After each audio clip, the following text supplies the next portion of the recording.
Welcome back, Banger fans.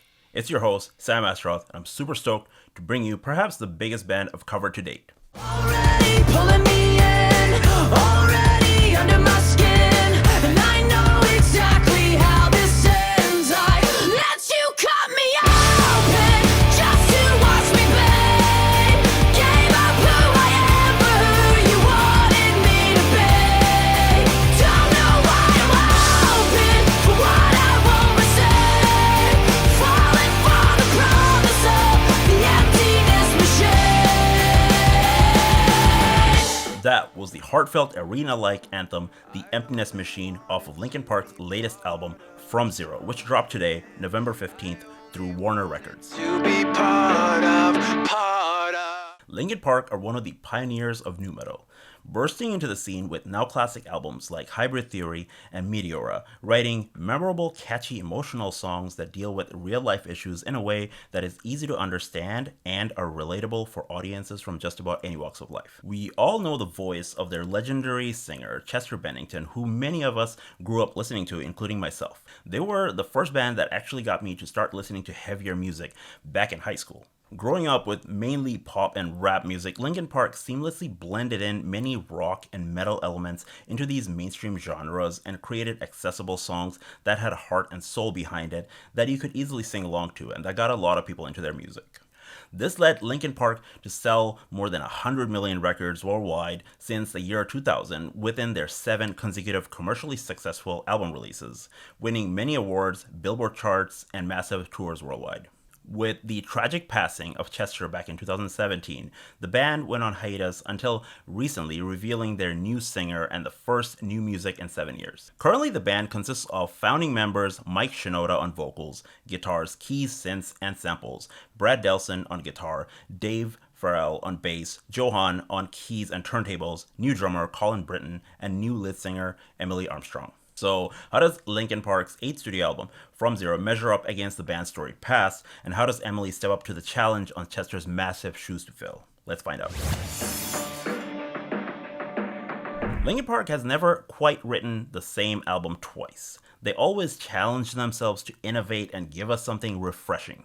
Even after the massively successful Hybrid Theory, they always experimented and switched up gears and took risky decisions with each new album releases, and they did the same thing again in From Zero. After Chester's passing, instead of using hologram images of Chester to perform live or using Chester AI to release new songs, they took 7 years off to legitimately grieve the loss of their bandmate, regroup as a band, rethinking their decisions to move forward, and took the time to find themselves a new vocalist like Emily that has the skills, dexterity, power, charisma, and sincerity to carry on the band's legacy. So in From Zero, I believe the album title reflects how they were really feeling. It's as if they were starting from zero. Instead of getting another male vocalist who sounds kind of like a copycat of Chester, they got Emily, who can sing Chester's lines. Of course, it won't be the same, but she doesn't have a dinky voice. Her voice is powerful and texture enough to sing everything Chester did, and also add something brand new to the songs on From Zero. So this is an extremely ballsy move, and for that, I give them massive props.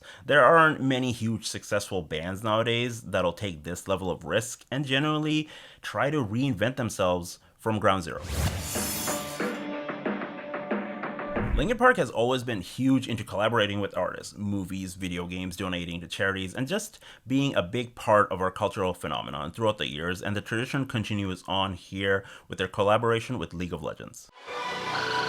Turn to run, now look what it's become. Outnumber 10 to 1, back then should've bit your tongue, cause there's no turning back, this path once it's begun.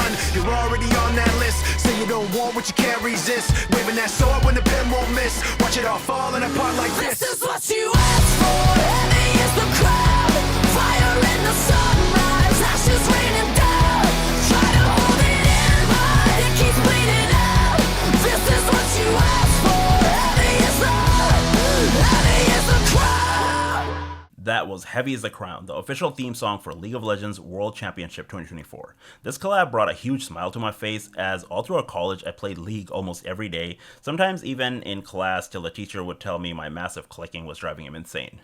They have always been huge into video games, from releasing their own 8-bit Rebellion to being featured in many games like DDR, Medal of Honor, Need for Speed, Rocksmith, and many Guitar Hero games. Musically, they collaborated with many artists, from the likes of Jonathan Davis on Reanimation to their full-on collab album with Jay-Z, to Busta Rhymes collab on Minutes to Midnight, to Steve Aoki on A Light That Never Comes, to Rakim on Guilty All the Same, to Tom Morello and Darren Malakian on A Hunting Party, to Kiara and Pusha T on One More Light. They also made their own music festival, hosting diverse artists like Mudvayne, Snoop Dogg, Chris Cornell, and many more. They have also been featured in movies like Transformers, Abraham Lincoln, Vampire Hunter, The Matrix Reloaded, The Expendables 3, Twilight, and many more. Although primarily known for their two classic albums, Hybrid Theory and Meteora, stapling them as one of the pioneers of nu metal, Linkin Park has actually evolved way beyond nu metal and has given us plenty of new metal, rock, electronic, hip-hop, and many other types of songs throughout the years. They do the same thing in From Zero, and perhaps actually the most different from ever before because of the new songwriting direction the band has taken, with Emily as co-vocalist alongside Mike Shinoda. Now, not everyone mentions this, and I always felt like Mike never really gets much credit for all the work he's done in the band, much like Darren Malakian not getting much credit in System of a Down, even though they are both one of the main songwriters in their bands. But Mike Shinoda is a musical genius and is a staple part of the musical and vocal department, and he balances Emily perfectly, just like how he contrasted against Chester with a mix of his classic rap flows and melodic singing on later albums. The new songs are also written specifically with Emily in mind. I've listened to the album probably 15 times writing this review, and it keeps getting easier and more interesting to listen to with each new spin, and that says a lot. Linkin Park has always written songs since Hybrid Theory, all the way to their last album with Chester being One More Light, that brought out powerful emotions from the listener, and the tradition continues on here in From Zero.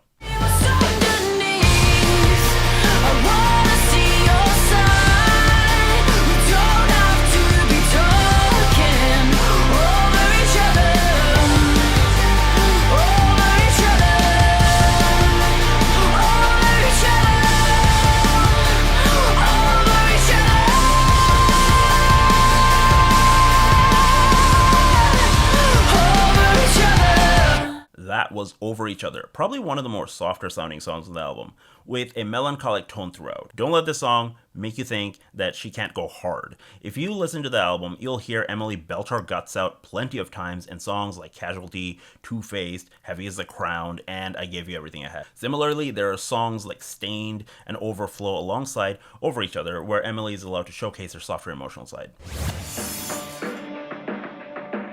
Like I said earlier, Linkin Park likes to take risks. Even after the massively successful Hybrid Theory and Meteora, they switched directions and gave us more of a U2 style Minutes to Midnight. Similarly, they switched directions yet again on 1,000 Suns, going in more of an electronic direction. This tradition continues on with a heavier industrial electronic sound on Living Things and an alternate metal sound on A Hunting Party, to more of a pop rock or electropop sound on One More Light. So what about From Zero? Well, I'm positively surprised myself to say that with the addition of Emily in the mix, the band actually feels quite refreshing and kind of like a 2.0 version where you feel like you're getting just a little bit of every era of Linkin Park while also hearing something brand spanking new. Totally different from the songs you heard earlier. You get some ska vibes on Overflow, being one of my personal favorites. Stained has Mike and Emily singing side by side beautifully, while breakdowns in I Gave You Everything I Had and Two-Faced gives us some nostalgic vibes similar to One Step Closer. And perhaps the last song, Good Things Go, is a heartfelt tribute to Chester.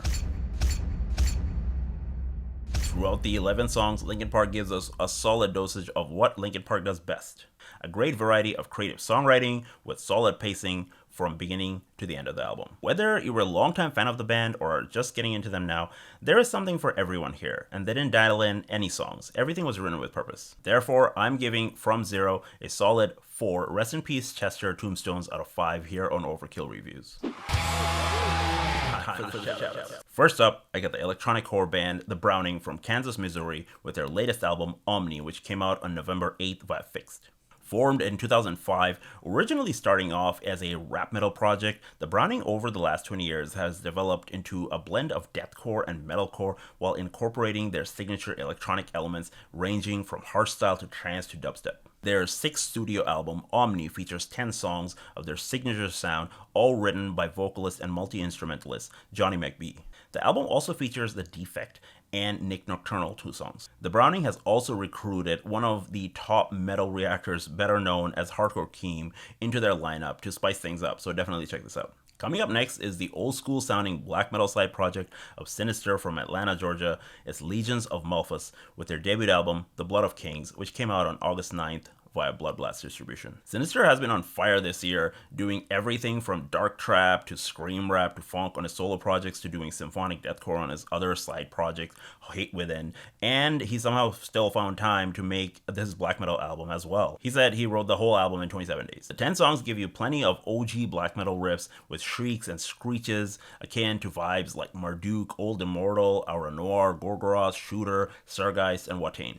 I talked to Sinister himself about this project, and he recites having influences ranging from Bathory to Hellripper to Blasphemy to Antichrist Siege Machine. So yeah, fans of OG black metal, this one's for you. Lastly, I got my UK trap metal bro Shush with his third studio album, Purgator, which came out on October 31st independently. We actually dropped 2 collab tracks last 2 years, first one being the hardcore funk track titled Semi-Death Status with the Russian producer Roma Johnson, and a metal track earlier this year titled Bust by Ear with Oni Inc. Some of you might know Shush from his previous deathcore band Acrania, so whether you're familiar with that project or not, Shush delivers a solid 12-song album in Purgator. The album features heavy guitars, 808s, synths, choirs, breakdowns, and a mix of his UK drill-inspired scream rap and deathcore vocals. Give this a listen if you want to support the UK underground scene. Alrighty, Banger fans, there you have it. Till next time, Sam Astral signing out.